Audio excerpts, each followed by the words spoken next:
So, what can we expect from the first 100 days of the Trump administration? One of the biggest hurdles will be repealing and replacing Obamacare. Counselor to the president, Kellyanne Conway, addressed some of the concerns on that this morning. Take a listen. Will President Trump stop enforcing the individual mandate? Well, what President Trump is doing is he wants to get rid of that Obamacare penalty almost immediately because that is something that is really strangling a lot of Americans to have to pay a penalty for not buying government. So he'll stop enforcing that mandate? He may, but look, we want to make very clear to everyone that those who are relying upon coverage will not lose it. Joining me now to talk about that and more, Republican Congressman and prominent President Trump supporter Chris Collins, Congressman from New York. Thanks for being Judge, here. Welcome to my home away from home. Okay, and it's good to see Congressman from New York here. All right, I want to talk to you exclusively right now about Obamacare and also recognize that you are part of that 8-member task force in Congress that has been talking about, improving Medicaid for the last year, as I understand it. Yeah. So this is kind of your wheelhouse. Now, I was in the thick of that march yesterday, the Women's March, and it was almost like Chicken Little, okay? Right. The sky is falling. 18 million Americans are going to be without health care. Nobody was concerned about with President Obama that he promised and said, you keep your health care plan, you keep your doctor. They were only concerned that, President Trump is going to make everything a nightmare.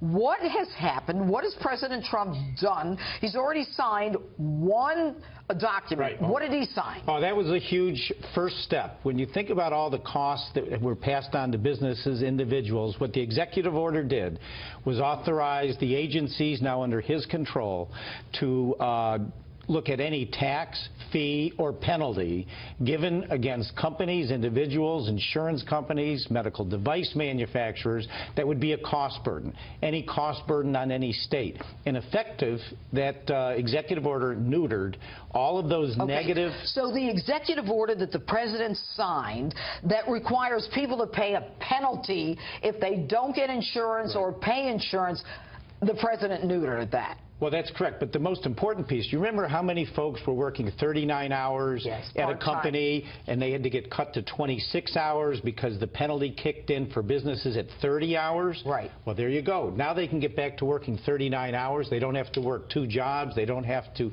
take a bus across town. Okay. So now the question is, how do we get the revenue to pay for the coverage if we get rid of the fines? What do we do now? Well, the fines and these penalties and the things like the 30-hour work week, which is we're destroying the economy. The fact is, the economy is going to be booming under Donald Trump. None of this 1.8% GDP growth. Right. Economic growth, you have to grow your way back to success. In growth, you have more income, less people on the welfare programs, less people on food stamps. You're reducing your expenses enough in many cases to offset this, and it's a healthier way for this country to grow our way into success with more revenue coming in because people are working. Businesses are making more products. Then you throw in the international trade, get the jobs back that have been stolen.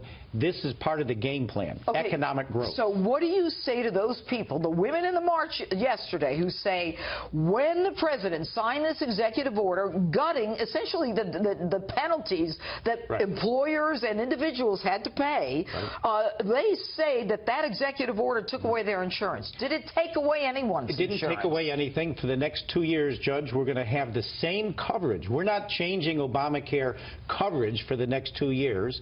That's in place. We couldn't change it if we wanted. The same. So the scare tactics of Senator Schumer's and others saying we're going to make America sick again, that is Chicken Little. The sky is falling. It is not. That's all they are scare tactics. Coverage will not change under Obamacare.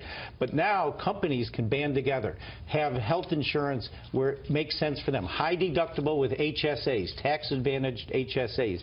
Businesses can go back to the chambers of commerce and get their insurance again. That was outlawed under the ACA. Many chambers of Congress lost half their members because that's where they were getting their insurance. When that was outlawed, they left. What's amazing is that now you've got to get the message out that, for at least 2017 and I guess 2018, a part of it, that you cannot lose your health care.